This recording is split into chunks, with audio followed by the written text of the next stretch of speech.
Now, this is our third NCRT explanation clip for the chapter 4 Reproductive Health. So, please concentrate. Our title is Medical Termination of Pregnancy, MTP, or in other words, you can call it as legal abortion. Intentional or voluntary termination of pregnancy before full term is called medical termination of pregnancy, MTP, or induced abortion. So we know that after fertilization the pregnancy lasts for 266 days, and from last menstrual period, LMP, the pregnancy lasts for 280 days. तो हम लोग जानते कि pregnancy जो है वो fertilisation के बाद 266 दिन रहती है और पिछला लास्ट मेंस्ट्रुअल पीरियड से रहती 280 डेज। पर अगर बीच में ही उसको टर्मिनेट किया तो उसे कहते मेडिकल टर्मिनेशन ऑफ प्रेगनेंसी, पर ये क्रिया होनी चाहिए voluntary. So intentional voluntary termination of pregnancy before full term is called medical termination of pregnancy or induced abortion. Nearly 45 to 50 million, मतलब 4.5 करोड़ से 5 crore MTPs are performed in a year all over the world, which account for 1/5, that is 20% of total number of conceived pregnancy in a year. तो दुनिया में हर साल 4.5 से 5 करोड़ माने 45 से 50 million MTPs होती है, जो total pregnancy के 1/5 है, माने 20% है. Whether to accept legalize medical termination of pregnancy or not is being debated upon in many countries due to emotional, ethical, religious and social issues involved in it. तो जगामध्ये 4.5 ते 5 कोटी दरवर्षी MTPs म्हणजे legal abortion होतात, जे total प्रेग्नन्सीच्या 20% आहे. मग MTPला लिगलाइज म्हणजे कायदेशीर करावं, स्वीकारावं की नाही, हा एक वादाचा मुद्दा आहे जगात. याचं कारण इमोशनल असू शकतं, इथिकल असू शकतं, रिलिजियस असू शकतं, सोशल असू शकतं. म्हणजे भावनिक, नैतिक, धार्मिक आणि सामाजिक कारणास्तव अबॉर्शनला परवानगी द्यायची की नाही द्यायची ही एक डिबेट होती. Now underline, Government of India legalized MTP in 1971 with some strict condition to avoid its misuse. So Bharat सरकार ने वर्ष 1971 में मेडिकल टर्मिनेशन ऑफ प्रेगनेंसी को लीगलाइज किया है, पर उसके ऊपर कुछ कंडिशन्स डाली आहे, काही अटी आहे त्याचा गैरवापर होऊ नये म्हणून. Such restrictions are all the more important to check indiscriminate and illegal female foeticide which are reported to be very high in our country. तो ह्या ज्या रिस्ट्रिक्शन्स म्हणजे बंधनं घातली आहे गर्भपातावर, ते कशासाठी घातले आहे की प्रचंड प्रमाणात आणि बेकायदेशीर स्त्री भ्रूण हत्या रोखण्यासाठी, जे आपल्या देशात प्रचंड प्रमाणात होतात. नाउ नेक्स्ट, व्हाय MTP, पण मेडिकल टर्मिनेशन ऑफ प्रेगनेंसी क्यों करनी चाहिए? Obviously the answer is to get rid of unwanted pregnancy. So वो अनवांटेड क्यों हैं? Due to casual unprotected intercourse, failure of contraceptive used during coitus or unfortunate rape. म्हणजे गर्भपाताला अनुमती द्यावी की न द्यावी हा एक वादाचा मुद्दा असू शकतो. पण गर्भपातच का? Medical termination of pregnancy, abortion क्यों? बहुत बार वो प्रेगनेंसी इस बात का नतीजा है कि कैजुअल अनप्रोटेक्टेड इंटरकोर्स है. मतलब वो जो पति पत्नी है या कपल है, उनका इंटरकोर्स से वो जो कैजुअल था, अनइंटेंशनल था, उससे प्रेगनेंसी रह गई. या फिर फेल्यूर ऑफ कॉन्ट्रासेप्टिव, मतलब की उन्होंने कुछ कॉन्ट्रासेप्टिव यूज किया था, जसं कॉपर बसवली असेल पण ती निसटून गेली, तर त्याला आपण फेल्यूर ऑफ कॉन्ट्रासेप्टिव म्हणतो. किंवा एखादा दुर्दैवी पाशवी बलात्कार झाला असेल, त्याच्यामुळं त्या माऊलीला गर्भ राहिला असेल, तर हे अवॉइड करण्यासाठी हा कायदा बनवला आहे. तो हमारी सिर्फ एक अंडरलाइन है, government of India legalise MTP in 1971 with some strict conditions to avoid its misuse. अब थोड़ा आगे जाते हैं. अब ये हमारी अगली अंडरलाइन है. This is a NEET question. Medical termination of pregnancy are considered relatively safe, सुरक्षित, during first trimester up to 12 weeks of pregnancy. तो एमटीपीला सुरक्षित मानलं जातं पहिले 3 महिन्यापर्यंत, 90 दिवसापर्यंत, 12 हप्त्यापर्यंत, पहिल्या ट्रायमिस्टर संपेपर्यंत, त्याच्यानंतर नाही. The second trimester abortions are much more riskier. One disturbing trend observed is majority of the MTPs are performed illegally by unqualified quack, which are not only unsafe but could be fatal too. तो आपल्या देशामध्ये हे पाहायला भेटलं. एक disturbing trend आहे की जास्तीत जास्त हे जे गर्भपात होतात, तो हे पूर्णपणे शिक्षित नसलेले, अर्धवट शिकलेले जे क्वॅक्स आहे, खोटारडे लोक आहे, हे करवतात. आणि ते धोकादायक तर आहेच, पण जीवघेणेही असू शकतात. Another dangerous trend is misuse of amniocentesis to determine sex of unborn child, and frequently if the fetus is found to be female, it is followed by MTP. This is totally against what is called legal. तो एक disturbing trend आपल्या देशामध्ये हा आहे की अर्धवट शिकलेले किंवा खोटारडे लोक गर्भपात करवतात, त्याच्यामुळे ते असुरक्षित असतात, जीवाला धोकाही असतो. दुसरा एक ट्रेंड दिसलाय की आधी लोक ॲम्निओसेंटसिस करतात, म्हणजे गर्भजल चाचणी, आणि तो त्याचा मिसयूज आहे ॲम्निओसेंटसिसचा. ॲक्च्युली ते चांगलं टेक्निक आहे, आपण बघितलं. तो ॲम्निओसेंटसिसचा मिसयूज करून गर्भलिंग निदान करतात, आणि गर्भामध्ये जर मुलगी असेल तर मग त्याच्यानंतर गर्भपात करतात. हे पूर्णपणे लीगलच्या अगेन्स्ट आहे, म्हणजे बेकायदेशीर आहे. तो some additional information is provided. Let us see in that block.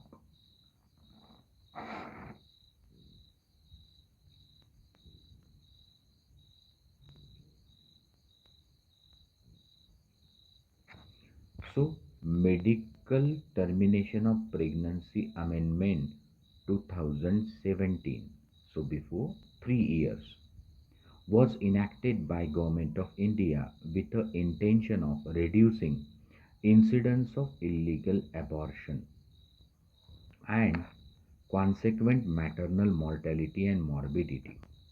तो 2017 मध्ये MTP ॲक्ट 1971 मध्ये संशोधन केलं, सुधारणा केली.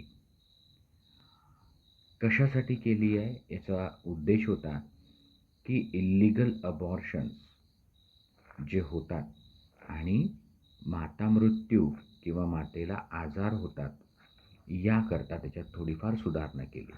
According to this act, a pregnancy may be terminated on certain considered grounds within first 12 weeks of pregnancy on opinion of one registered medical practitioner.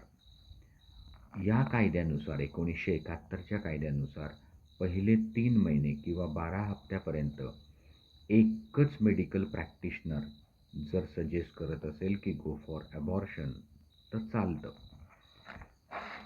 If pregnancy has lasted more than 12 weeks but fewer than 24 weeks म्हणजे 12 हप्त्यापेक्षा जास्ती म्हणजे 3 महिन्यापेक्षा जास्ती आणि 6 महिन्यापेक्षा कमी, 2 registered medical practitioner must be of a same opinion, formed in good faith, that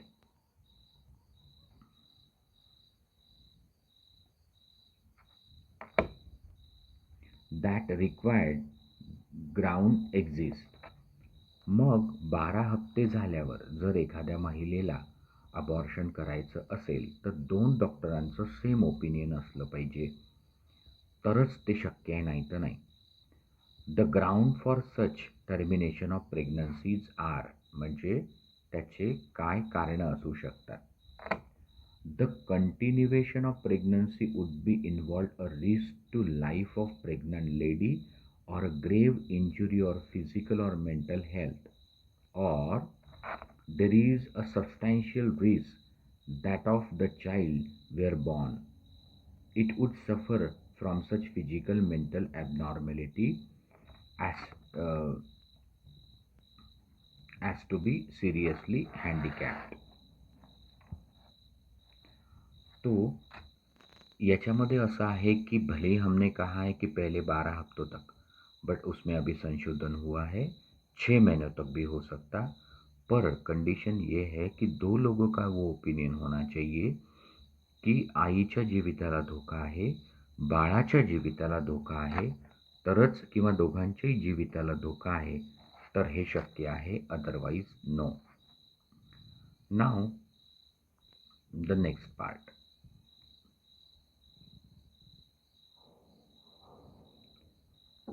तो such practices should be avoided because these are dangerous for both young mother and fetus. Effective counseling on the need to avoid unprotected coitus and risk factor involved in illegal abortion, as well as providing more healthcare facilities, could reverse the mentioned unhealthy trend.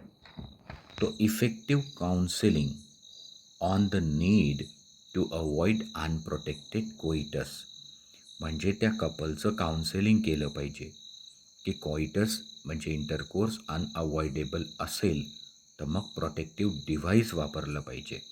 त्यांना risk factor समजले पाहिजे in illegal abortion. मग जो क्वॅककडून ॲबॉर्ट करून घ्यायचा जो आहे trend तो कमी होऊ शकेल आणि वाढवायला पाहिजे healthcare facility. Now the more important title we are starting and it is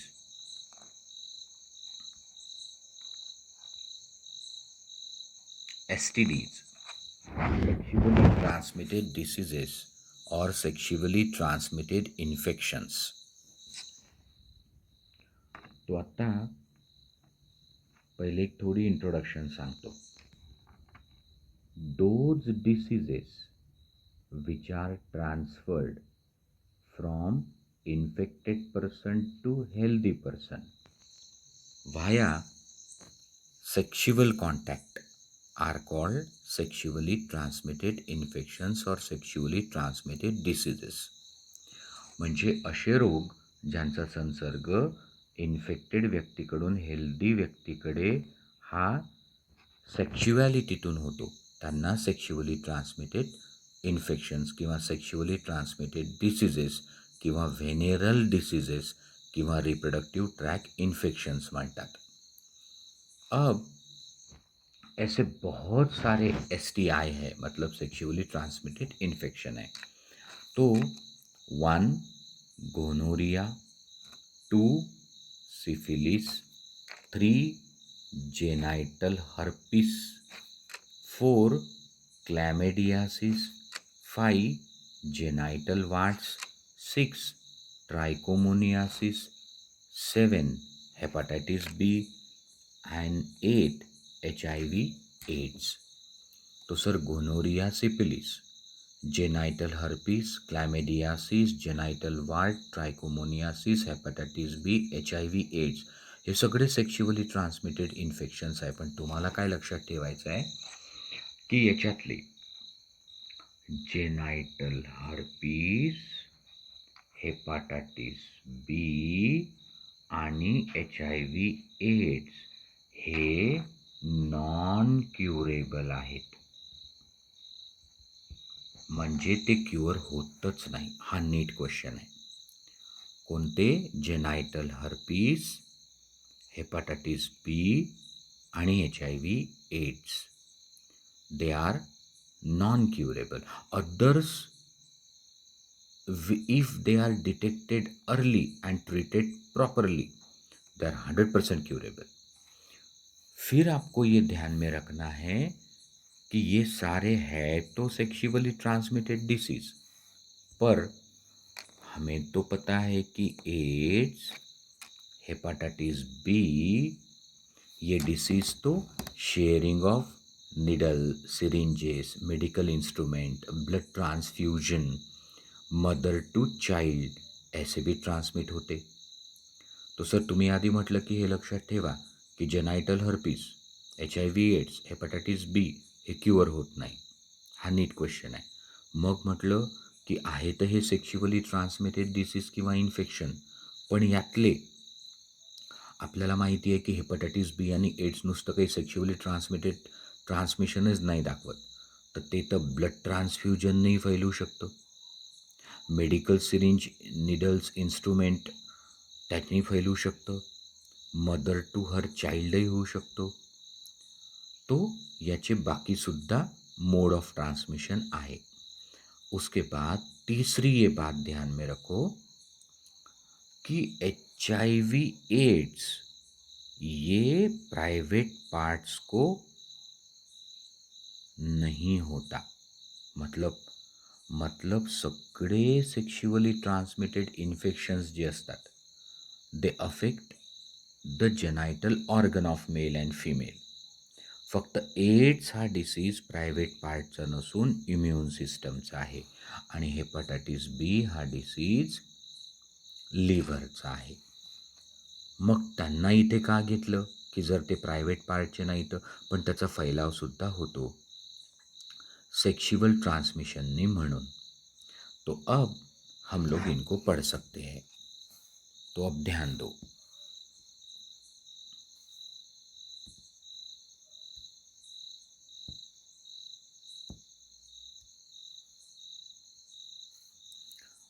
Infections or diseases which are transmitted through sexual intercourse are collectively called sexually transmitted infections STI or venereal disease VD और reproductive tract infection RTI. तो ऐसे infections या disease जिनका फैलाव होता है sexual intercourse से, उन्हें एकत्रित कहा गया STI और VD और RTI, reproductive tract infection. Gonorrhoea, syphilis, genital herpes, chlamydiasis, genital wart, trichomoniasis, hepatitis B, and of course the most discussed infection in recent years, HIV leading to AIDS, are some of the sexually transmitted infections. तो gonorrhoea, syphilis, genital herpes, chlamydiasis, genital wart, trichomoniasis, hepatitis B आणि AIDS हे सगळे sexually transmitted infection आहे. Among these, HIV infection is most dangerous and discussed separately in the chapter Health and Disease, chapter 8.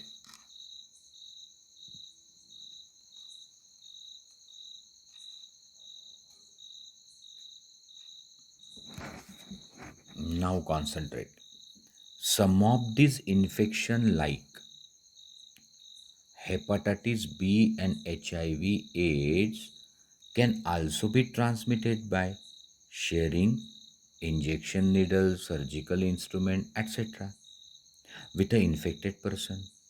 Also through transfusion of blood or from infected mother to fetus also. Then, except for hepatitis B, genital herpes and HIV infection, other diseases are completely curable if detected early and treated properly. जसं मी आधीच तुम्हाला 3-4 गोष्टी लक्षात ठेवायला सांगितल्या कि hepatitis बी, HIV AIDS इनके फैलने के और भी तरीके हैं.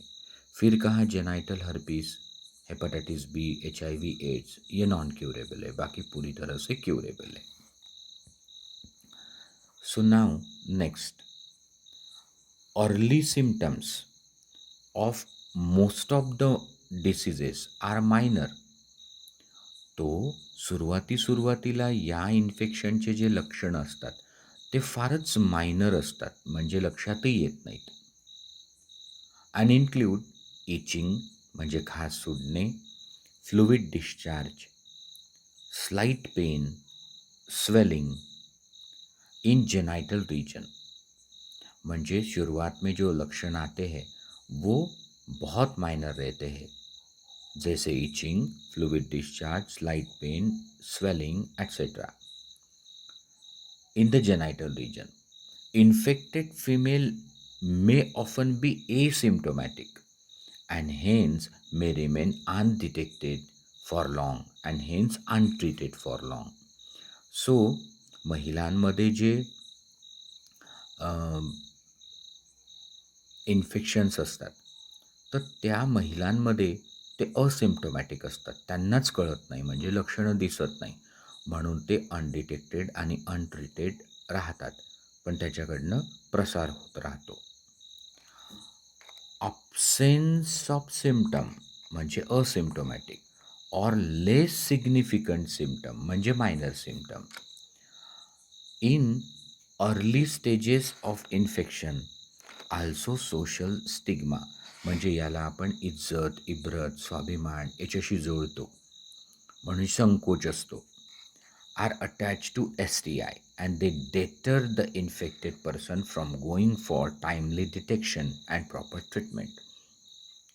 एक तो लक्षण ही नहीं है तो बहुत छिटपुट है, या फिर इसके साथ घरों की इज्जत आने लोगों की पर्सनल इज्जत जुड़ी है और इसीलिए लोग कतराते हैं इस बारे में डॉक्टर को बताने और इस वजह से वो बढ़ रहे हैं. This could be lead to further complication that include, मग याचं जर पुढे फैलाव म्हणजे वाढत गेला तर काय होईल? सो पेल्विक इन्फ्लामेटरी डिसीज होईल, अबॉर्शन होऊ शकतं गरोदर माऊली असेल तर, स्टिल बर्थ म्हणजे मृत बाळाला जन्म दिला जाईल, एक्टोपिक प्रेग्नन्सी म्हणजे वैसे तो गर्भ ठहरना चाहिए यूट्रस में पर वो फैलोपियन ट्यूब में ही ठहर गया तो उसे एक्टोपिक प्रेग्नन्सी कहते हैं. म्हणजे implantation other than uterus is called ectopic pregnancy. Infertility म्हणजे वंध्यत्व, even cancer of reproductive tract. तो हे त्याचे फ्युचर कॉन्सिक्वेन्सेस असू शकतात इफ रिमेन अनट्रीटेड. तो काय होऊ शकतो?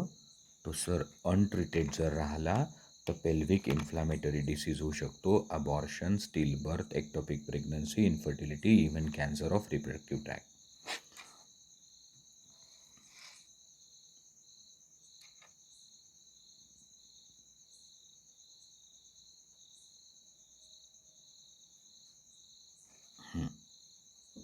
Sexually transmitted infections are a major threat to a healthy society. तो हे जे सेक्शुअली ट्रान्समिटेड डिसीज आहे तर ते आपल्या सोसायटीला मोठा धोका आहे.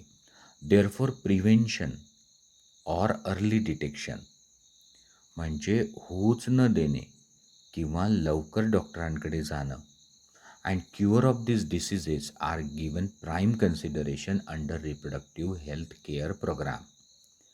Though all persons are vulnerable for such infection, भले ही ऐसे रोग सभी लोगों को हो सकते हैं, but incidences are reported to be very high among person in age group 15 to 24 year. तो तसं तर कोणालाही होऊ शकतं, पण 15 ते 24 वयोगटातील युवक युवतींना याचा धोका जास्त संभवतो आहे किंवा यांच्यात जास्त दिसत आहे. There is no reason to be panic, म्हणजे काळजी करण्याची गरज नाही, घाबरायची गरज नाही, because prevention is possible. One should be free from such infection by following simple principles given below. Avoid sex with unknown partner or multiple partner. So, sexual activity हे अनोळखी व्यक्तीशी किंवा खूप व्यक्तीशी नसावी. Always try to use condom during coitus. त्यावेळे सुरक्षित coitus होण्यासाठी कंडोमसारख्या वस्तूचा वापर व्हायला पाहिजे. In case of doubt, one should go to the qualified doctor for early detection and get complete treatment if diagnosed with infection. आणि कुठली शंका असेल तर एखाद्याने क्वालिफाईड डॉक्टरांकडे जाऊन त्याचं डिटेक्शन करून घ्यावं, त्याची पूर्ण ट्रीटमेंट घ्यावी जर रोग आढळला तर. तो ये एक हमने टाइटल कंप्लीट किया सेक्सुअली ट्रांसमिटेड इन्फेक्शन का. उसके पहले देखा मेडिकल टर्मिनेशन ऑफ प्रेगनेंसी का. तो मैंने जो अंडरलाइन बताई वो आपके किताब में होनी चाहिए. Now the next part which is very important end every year there is a question end that part is infertility. तो पहले देखो मैं आपको ये सारी चीज़ों को समझाता हूँ और बाद में आप लोग इसको देखिएगा. यदि husband end wife that is couple चाहते हैं की उनके घर में बाल बच्चे हो, म्हणजे त्यांची इच्छा आहे पॅरेंटहूड एन्जॉय करण्याची, आणि म्हणून जर 2 वर्षापर्यंत अप टू 2 इयर्स उन्होंने अनप्रोटेक्टेड कोइटस रखा, म्हणजे पती पत्नी यांना वाटतं की त्यांना मूल व्हायला पाहिजे आणि याकरता 2 वर्षापर्यंत त्यांनी अनप्रोटेक्टेड सेक्शुअल कॉन्टॅक्ट ठेवले की गर्भ राहायला पाहिजे, पण तरी जर 2 वर्षानंतरसुद्धा त्यांना यश आलं नाही तर त्याला म्हणतात इनफर्टिलिटी. तो what is infertility? Absence of conception and pregnancy though intended, deliberate, unprotected sexual contacts were kept up to 2 years. 2 साल तक कोशिश करने के पश्चात भी अगर प्रेगनेंसी नहीं रही तब जाके उसको बोलना चाहिए इनफर्टिलिटी. अब देखो किसी महिला की तरफ से क्या प्रॉब्लम हो सकती? तो सर एक तो ओहम ही नहीं बनता, म्हणजे त्या महिलेमधला दोष असू शकतो की तिला ओहमच बनत नाही. दुसरं ट्यूबल लायगेशन असेल, म्हणजे तिच्या ट्यूब्स ज्या आहे ज्यात फर्टिलायझेशन होतं त्या ट्यूबच ब्लॉक असतील, किंवा एखादं PCOD किंवा एंडोमेट्रिओटिस असेल, म्हणजे पॉलिसिस्टिक ओव्हॅरियन डिसीज किंवा एंडोमेट्रियमचं इन्फ्लामेशन असेल. चौथं कारण असू शकतो सेप्टम, म्हणजे पार्टिशन, अडथळा इन व्हॅजिना किंवा यूट्रसमध्ये. तो सर आपने बताया कि अगर इनफर्टिलिटी है तो महिला की तरफ से जो प्रॉब्लम हो सकती वो अब्सेंस ऑफ ओहम की, या ट्यूब ब्लॉक होने की, या उसे पीसीओडी माने पॉलीसिस्टिक ओवेरियन डिसीज़ या एंडोमेट्रियोटिस है, या फिर कोई पार्टीशन है इन वजाइना और यूट्रस, और ऐसे कई कारण हो सकते। दुर्भाग्यवश हमारे समाज में अगर कोई कपल इनफर्टाईल है, म्हणजे जर समाजामध्ये कोणाला मूलबाळ नसेल, तर प्रत्येक वेळी जो ॲक्युजिंग फिंगर असतो, जो दोष असतो, त्या माऊलीलाच देण्यात येतो. पण हे खरं नाही. म्हणजे दोष पुरुषामध्ये सुद्धा असू शकतो. मग सर पुरुषाचे काय प्रॉब्लेम असू शकतात? तो आता मेलकडचे प्रॉब्लेम. एक तर असेल लो स्पर्म काउंट. तो हमें पता है कि out of 200 to 300 million sperm per ejaculation, 60% should be normal by size and shape and 40% should be vigorously motile. पण एखाद्या पुरुषाचा पहिलेच स्पर्म काउंट लो असेल, किंवा मग स्पर्मचा साईज शेप ॲबनॉर्मल असेल, किंवा लेस मोटाईल असतील, किंवा सीमेंटचा लिक्विफिकेशन टाइम हा जास्त असेल, तो सीमेंट गिरने के पश्चात वो क्लॉट होता है पहले, और वो 15-20 मिनट में लिक्विफाई होना चाहिए. उससे ज़्यादा देर हुई तो नॉर्मल फर्टिलाइजेशन नहीं होता. तो लो स्पर्म काउंट, लेस मोटाइल स्पर्म, या फिर हो सकता मोर लिक्विफिकेशन टाइम, या हो सकता इम्पोटन्सी. म्हणजे the male cannot inseminate the female in natural coitus. म्हणजे इरेक्टाईल डिस्फंक्शन असेल पुरुषाकडनं, महिलेच्या वजायनामध्ये सिमेंट पोहोचतच नसेल, तो हेही दोष असू शकतात. तो आता आपल्याला हे समजलं what is infertility and what are the possible reasons for infertility from the side of female and from the side of male. तो अब इलाज क्या है? मग आता लक्ष द्या कि यदि इनफर्टिलिटी है और अगर अंडरलाइन कॉज पता है, तो समजा पीसीओडी असेल, एंडोमेट्रियोसिस असेल, ट्यूबर लायगेशन असेल, सेप्टम्स असतील, तर त्यांना ट्रीटमेंट आहे. म्हणजे आधी करावं लागेल डायग्नॉस्टिक लॅप्रोस्कोपी. म्हणजे लेप्रोस्कोपी करून डायग्नोसिस करता येईल आणि अंडरलाईन कॉज ट्रीट करता येईल. मग यांना प्रेग्नन्सी राहील.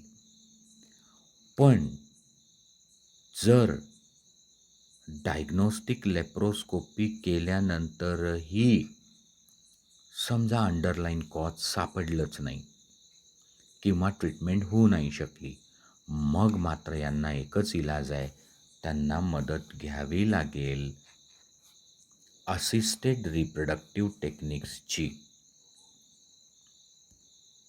So they have to take help of assisted reproductive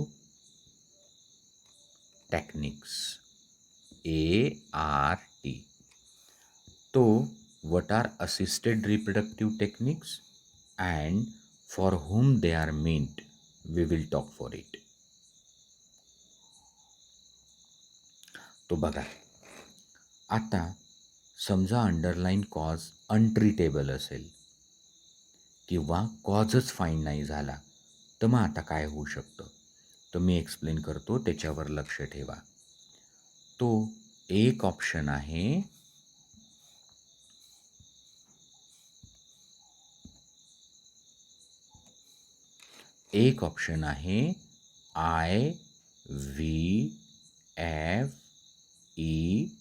IVFET.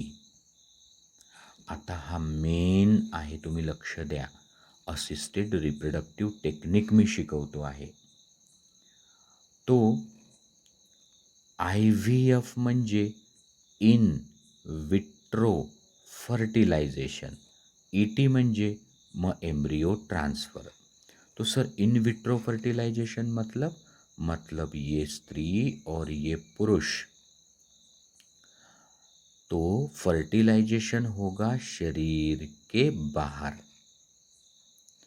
किसी कांच में, मतलब पेट्री डिश में या टेस्ट ट्यूब में, और जो फर्टिलाइज्ड जाइगोट या अर्ली एम्ब्रियो है वो फिर एम्ब्रियो ट्रान्सफर किया जाएगा. याला IVF ET म्हणतात. Popularly it is called test tube baby. Test tube baby. तो इस तरीके को आप पहले समजो आणि याच्यावरूनच मग मी बाकीच्या सगळ्या गोष्टी सांगतो व्यवस्थित. तो बघा आता.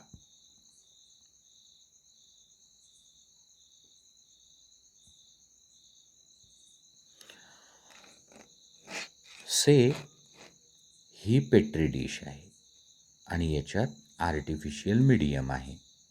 तर याच्यात घ्यायचं आहे ओहम. तो ओहम ऑफ अ वाईफ और डोनर. तो सर तुम्ही म्हणता की आता आपल्याला IVF ET करायचं आहे, तर कसं करतात? तो जी पत्नी असेल तिचं ओहम, आणि जर तिला ओहम बनत नसेल तर डोनरकडनं ओहम घेता येईल तिला, म्हणजे ओसाईड बँकेतून. आता याच्यावर टाकावं लागतात स्पर्म्स. तर मग sperms of a husband or from donor. तो sir ovum of a wife और डोनर,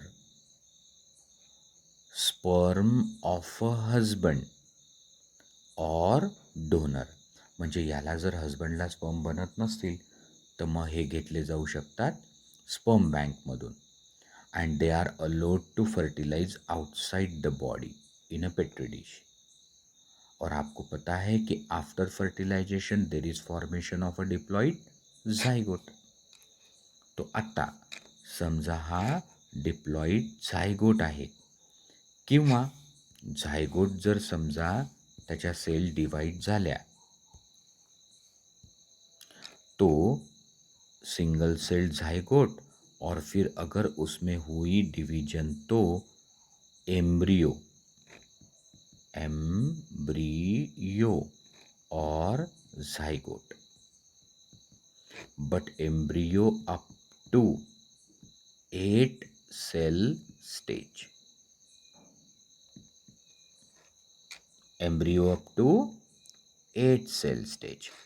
तो आता लक्ष द्या. ओहम ऑफ अ वाइफ और donor, sperm of a husband और डोनर. म्हणजे हजबंडला स्पर्म नसतील तर डोनरचे, वाईफला ओहम नसेल तर डोनरचं, आणि मग they are induce to fertilise. आणि फर्टिलायझेशन नंतर झायगोट बनेल. झायगोट मल्टिप्लाय झाला तर early embryo up to 8 cell stage असेल. तर मग काय करतात? लक्ष द्या, नीट क्वेश्चन आहे. सो IVF तर केलं आपण, हे केलं in vitro fertilisation. So this was IVF. आता काय करतात? तो बघा, हे युट्रस आहे, ह्या ट्यूब्स आहेत. तो दिस एम्ब्रियो और zygote is transferred into fallopian tube. तो झायगोट और early embryo up to 8 cell stage is transferred into fallopian tube. इसे कहते ZIFT, zygote intra fallopian transfer. तो सर आता मला समजलं काय. सर वाईफचं ओहम किंवा तिला नसेल तर डोनरचं ओहम, हजबंडचे स्पर्म त्याला नसतील तर डोनरचे स्पर्म, पहिले इनविट्रो फर्टिलायझेशन करायचं. मग आपल्याला इथं भेटतो झायगोट. तो मल्टिप्लाय झाला तर embryo up to 8 cell stage असेल तर त्याला पाठवायचं इन फॅलोपियन ट्यूब. याला म्हणतात ZIFT, zygote intra fallopian transfer. जर अगर ये एम्ब्रियो 8 सेल के ऊपर गया, मतलब 16 सेल का वो मोरूला बन गया,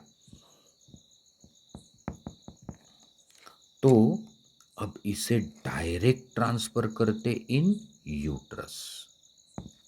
तो आता लक्ष द्या. ओहम ऑफ वाईफ और donor, sperm of husband or donor. पहले केलं IVF, इन विट्रो फर्टिलायझेशन. हमें अगर मिला झायगोट या embryo up to 8 cell stage, तर त्याला कुठं पाठवायचं? फॅलोपियन ट्यूबमध्ये टाकून द्यायचं. त्याला म्हणतात झायगोट इंट्रा फॅलोपियन ट्रान्सफर. आणि अगर वो 8 सेल के ऊपर गया तो यूट्राइन ट्रान्सफर, डायरेक्ट यूट्रसमध्ये मग त्याचं इम्प्लांटेशन होऊन जातं. आता मी तुम्हाला 2 पद्धत सांगितल्या. एक सांगितली IVF followed by zygote intrafallopian transfer या एम्ब्रियो अप टू 8 सेल. दुसरं सांगितलं IVF followed by uterine transfer if it is above 8 cell stage. आत्ता पुढे सांगतो. अजून एक पद्धत आहे.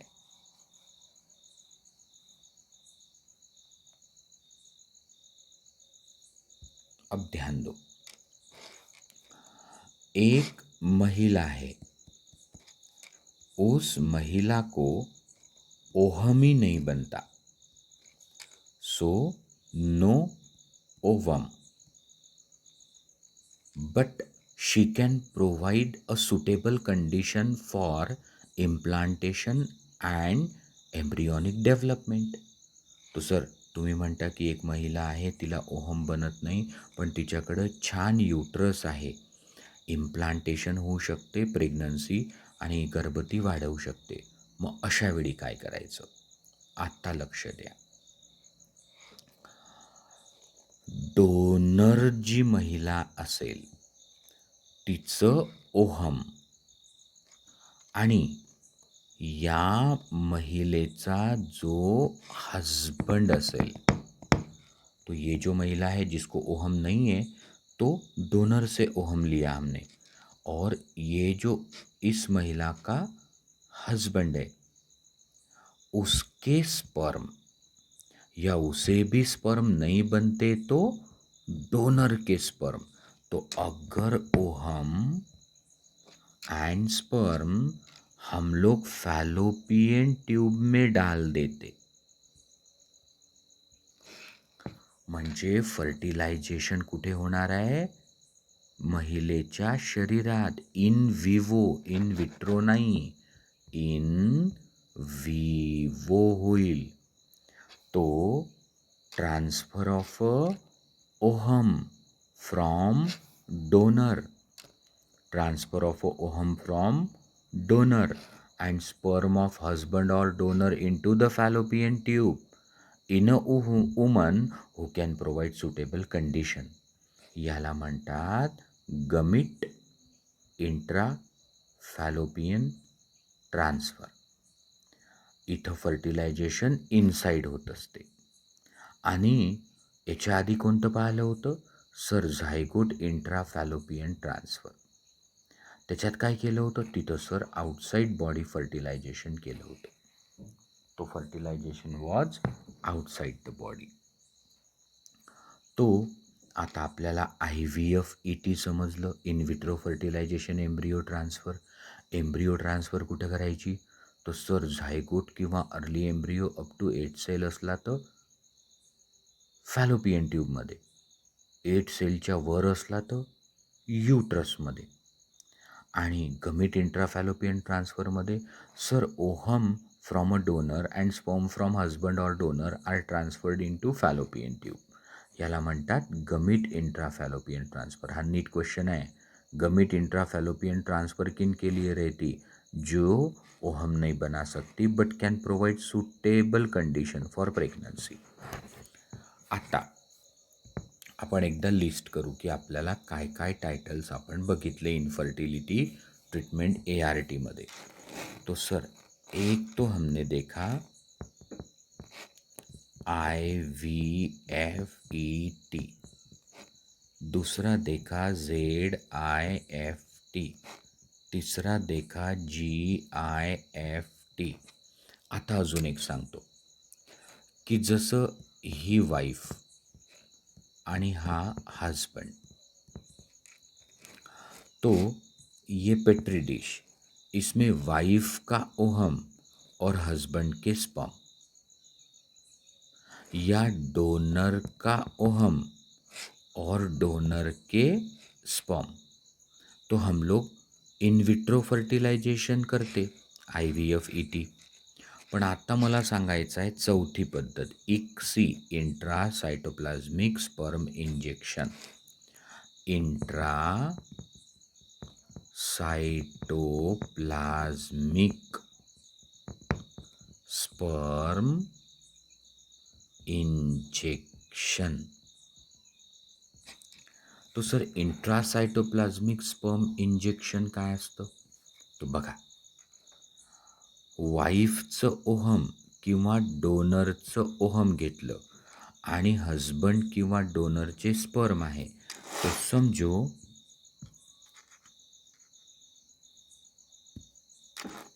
ये जो इंजेक्शन है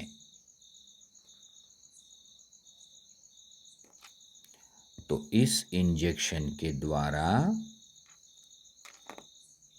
हम लोग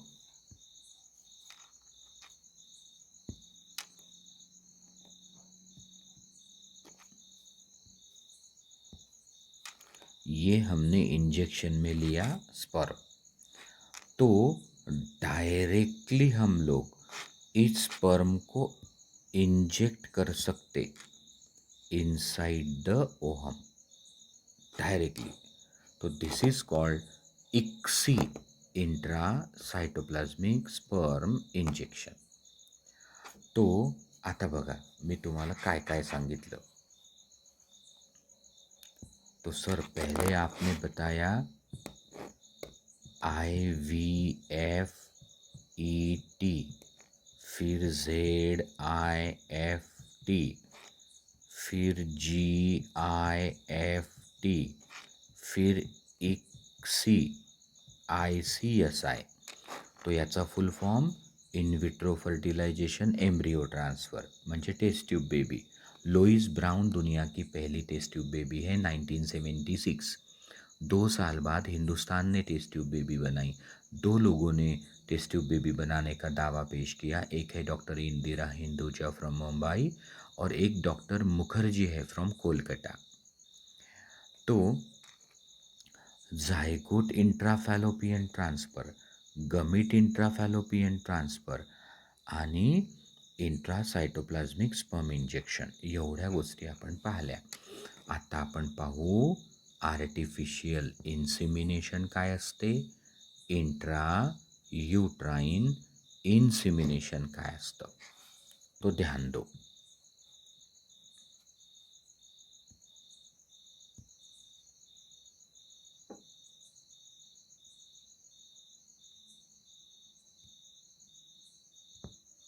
फर्ज करो कि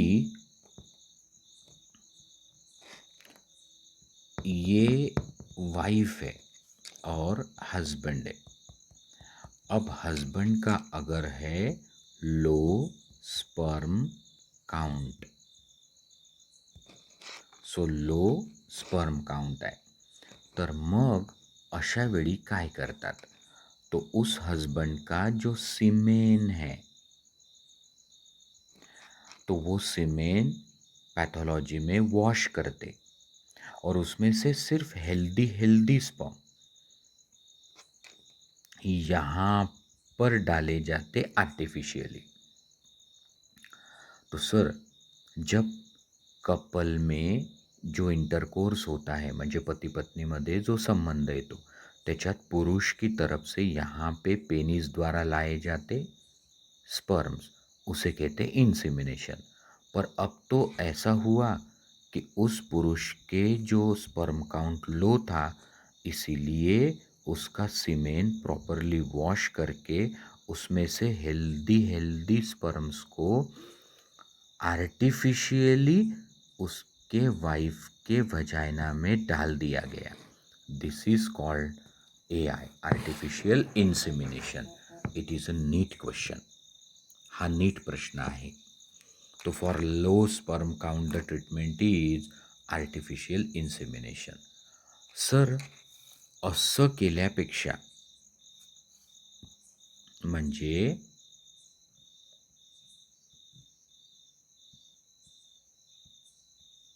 ये जो स्पर्म्स यहाँ पे डाले थे वजाइना में इन आर्टिफिशियल इंसेमिनेशन, अगर वो स्पर्म यहाँ पे भेजे गए होते तो जल्दी होता fertilisation.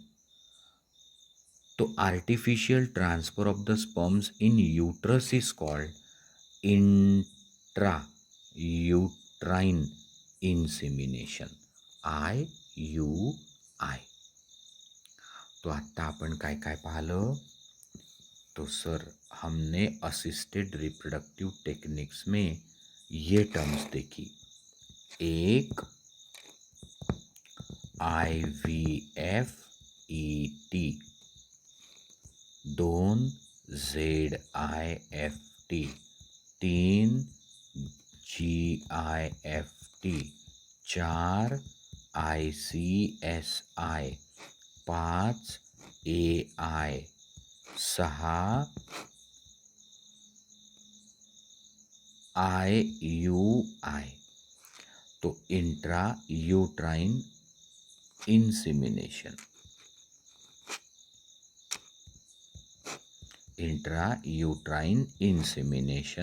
Artificial insemination, intracytoplasmic sperm injection, gamete intrafallopian transfer, zygote intrafallopian transfer आणि IVF-ET. आत्ता आपण वाचू.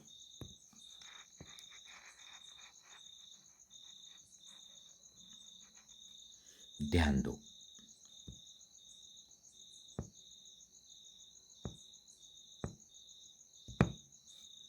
So, the last title is infertility. A discussion on reproductive health is incomplete without a mention of infertility.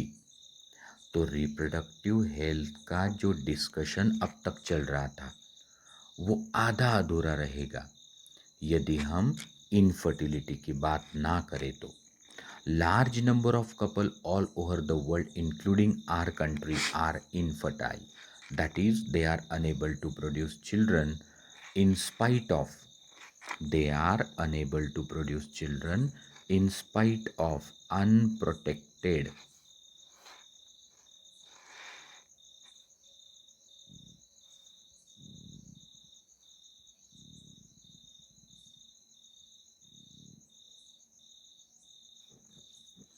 In spite of unprotected sexual cohabitation.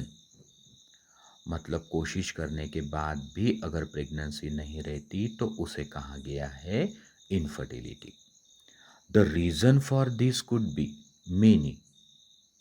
याच्यासाठी अनेक कारणं असू शकतात वंध्यत्वासाठी. Physical, congenital, disease, drug, immunological, even psychological. तो physical म्हणजे abnormality, congenital जन्मतः, disease म्हणजे रोग, ड्रग्ज म्हणजे काही औषधांचा दुष्परिणाम, इम्युनोलॉजिकल मतलब इम्युनिटी सिस्टम में गड़बड़ी, साइकोलॉजिकल मानसिक. तो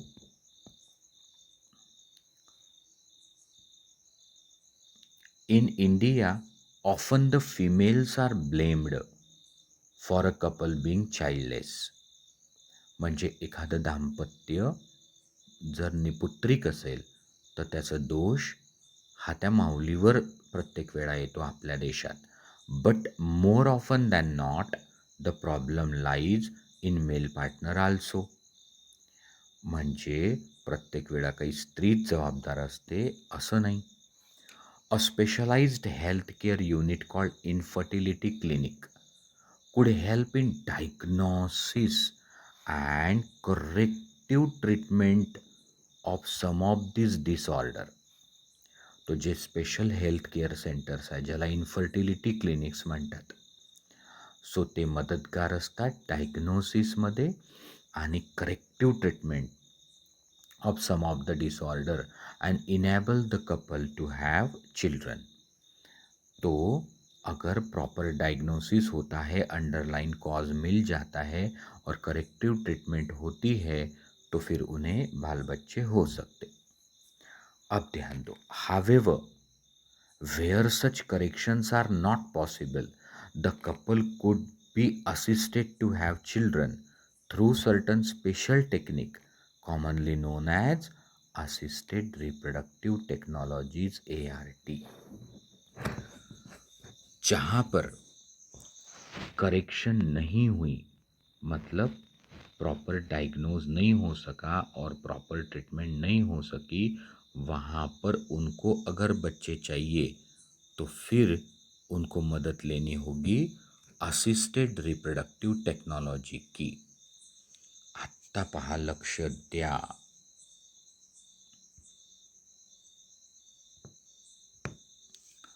नंबर 1, इन विट्रो फर्टिलायझेशन.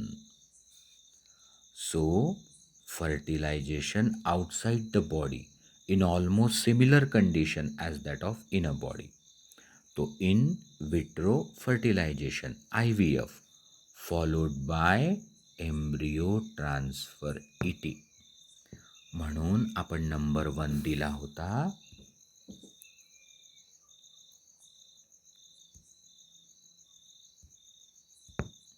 आपण याला नंबर 1 दिला होता. So in vitro fertilization embryo ट्रान्सफरला. मग आता लक्ष द्या की आपण काय तिकडे बोललो होतो. So in vitro fertilization followed by embryo transfer is one such method in which in this method, popularly called test tube baby program, OHA from wife or donor female, sperm from husband or donor male are collected and induced to form zygote under stimulated laboratory condition.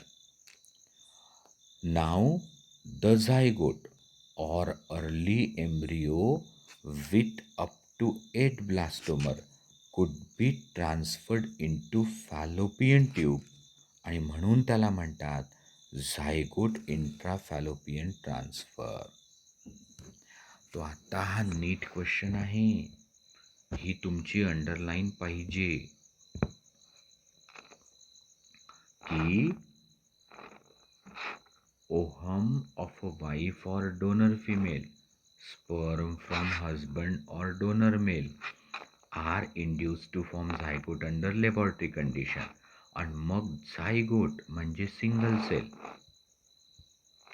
किंवा early embryo up to 8 blastomere हा कुठे टाकायचा? Fallopian ट्यूबमध्ये. म्हणून त्याचं नाव पडलं zygote इंट्राफैलोपियन transfer. और अगर एम्ब्रियो 16 सेल से ज़्यादा बड़ा है तो फिर क्या करना चाहिए? तो embryo with more than 8 blastomere into uterus called IUT, intrauterine transfer. तो झायगोट एका सेलचा असेल, नाही तर मग अर्ली एम्ब्रियो 8 सेलचा असेल तर झायगोट इंट्राफॅलोपियन ट्रान्सफर. 8 सेलच्या वर गेला की मग त्याला ट्रान्सफर करायचं यूट्रसमध्ये, त्याला इंट्रायूट्राइन ट्रान्सफर म्हणतात.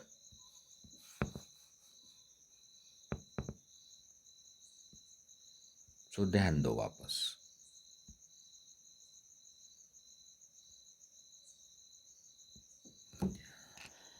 In vitro fertilization followed by embryo transfer is one such method in which in this method, popularly known as test tube baby program, OHA from wife or donor female, sperm from husband or donor male are collected and induced to form zygote under stimulated laboratory condition. The zygote or early embryo with up to 8 blastomer could be then transferred into fallopian tube, that is zygote intrafallopian transfer, and embryos with more than 8 blastomer into uterus called intrauterine transfer to complete its future development. Embryos formed by in vivo fertilization, that is fusion of gamete within female, also could be used for such transfer to assist those female who cannot conceive. आता याच्यावर हे वेगळं आहे, तुम्ही लक्ष द्यायला पाहिजे. पाहतो काय म्हणतो, एम्ब्रियो फॉर्म्ड इन विवो म्हणजे समजा इथं 14व्या दिवशी एखाद्या स्त्रीचं, म्हणजे ही जी महिला आहे 14व्या दिवशी ओव्हुलेशन झालं, इथे ओहम आला आणि तिच्या हजबंडचे इथे स्पर्म आले आणि मग झालं इथे फर्टिलायझेशन आणि इथे झायगोट किंवा एम्ब्रियो बनला. कुठे बनला? शरीरात. याला इन विवो फर्टिलायझेशन म्हणतात. आणि आता हा गर्भसुद्धा इथून काढून दुसऱ्या माऊलीला ट्रान्सफर करता येतो. तो embryo formed by in vivo fertilization also could be used for such transfer to assist those female who cannot conceive, ज्या गरोदर राहत नाही, ज्यांच्यात फर्टिलायझेशन होत नाही, त्यांना रेडीमेड एम्ब्रियो ट्रान्सफर करणे. तो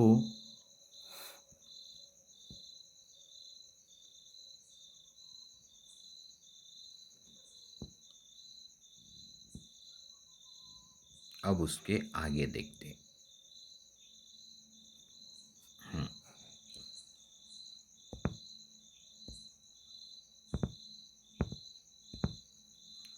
Transfer of ovum collected from donor into fallopian tube of another female who cannot produce ovum.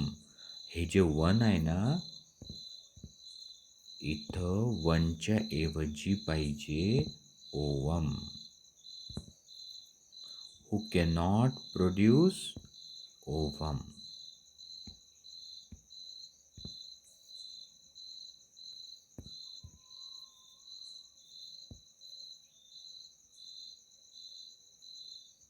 Ovum.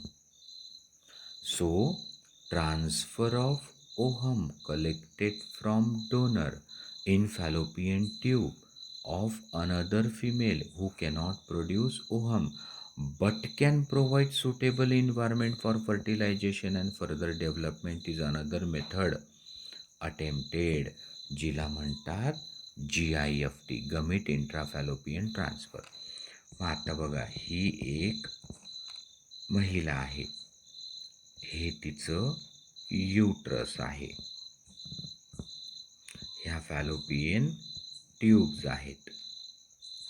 तर बघा आता, हिला तर ओहम नाही, पण ही आहे डोनर, तिचं ओहम घेतलं. So transfer of ovum collected from a donor in a fallopian tube of another female who cannot produce the ovum but can provide suitable environment for fertilization and further development is another method called gamete intrafallopian transfer. मग आता इथे ohm आलं, तर आता हिचं हे ohm नाही आहे, या डोनरचं आहे. तर एक तर हिचा जो हजबंड आहे त्याचे इथे येतील स्पर्म्स आणि मग होईल फर्टिलायझेशन. तो अशा महिलांसाठी डोनरचं ओहम फॅलोपियन ट्रान्सफर करतात, त्याला म्हणतात गमिट इंट्राफॅलोपियन ट्रान्सफर.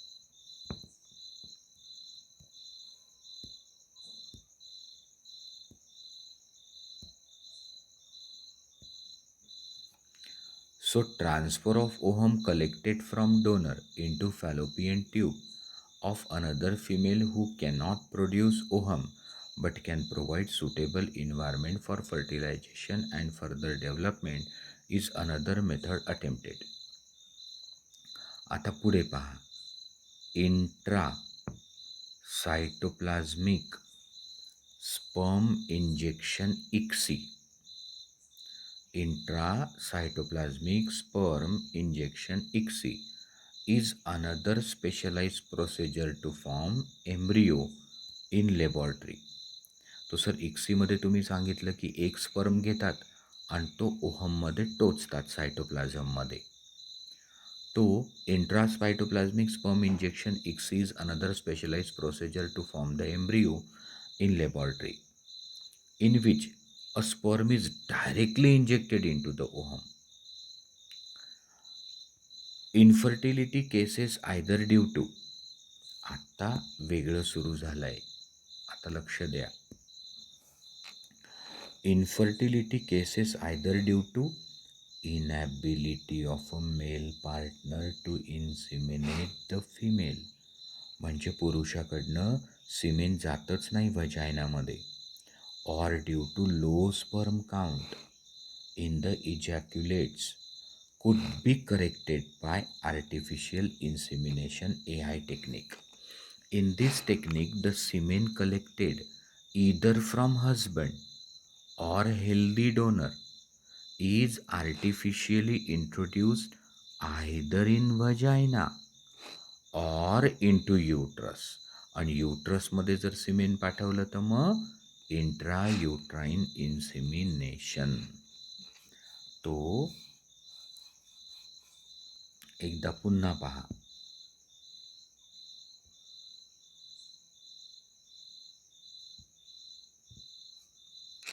समजा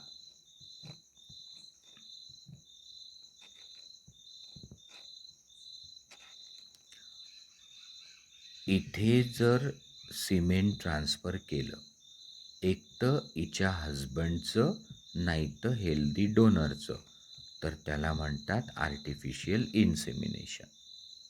आणि जर इथे ट्रान्सफर केलं cement direct using certain instrument, power operated instrument, तर त्याला म्हणतात इंट्रायुट्राइन insemination.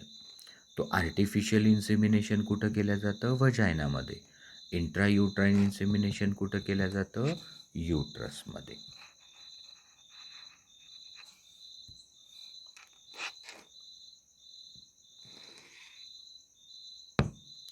So though options are many, all these techniques require extremely high precision handling by specialized professional and expensive instrumentation.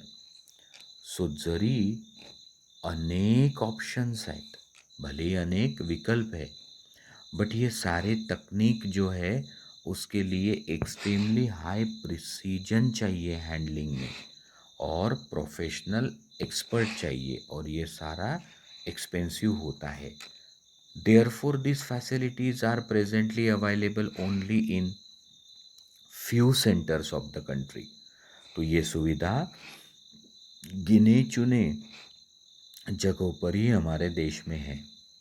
Obviously their benefit is affordable to only limited number of couple. तो त्याचा फायदा फार कमी लोकांना होईल. Emotional, religious, social factor are also deterrent in adoption of this method. So भावनिक, धार्मिक, सामाजिक तत्व हे या पद्धतीला स्वीकारायला सुद्धा दूर करतात त्या कपलला. म्हणजे लोकांचा विश्वास नाही त्याच्यावर असं म्हणा, किंवा जर नसेल ईश्वर देत तर कशाला जबरदस्ती असं म्हटलं जाते समाजामध्ये. Since ultimate aim of all this procedure is to have children, आखिरी में ये सब कुछ कोशिश किस लिए है? सो बाल बच्चे होने के लिए. In India we have so many orphan, म्हणजे आपल्या देशात किती अनाथ आहेत. डेस्टिट्यूट चिल्ड्रन म्हणजे दुर्लक्षित आहे. हू वुड प्रोबॅबली नॉट सर्व्हाइव्ह, जे जगणारही नाही. Till maturity unless taken care of. तो आपल्या देशामध्ये अनेक अनाथ आहेत, वंचित आहेत, दुर्लक्षित बालकं आहेत, तर त्यांचं दत्तक विधान केलं जाऊ शकतं. So our laws permit legal adoption, कायद्याने दत्तक घेणे, गोद लेना. And it is yet one of the best method for a couple looking for parenthood. तो इथं तुमचा 4था चॅप्टर संपला. तुम्ही लक्षपूर्वक जर ऐकलं तर मग काही अडचण येणार नाही. थँक्यू.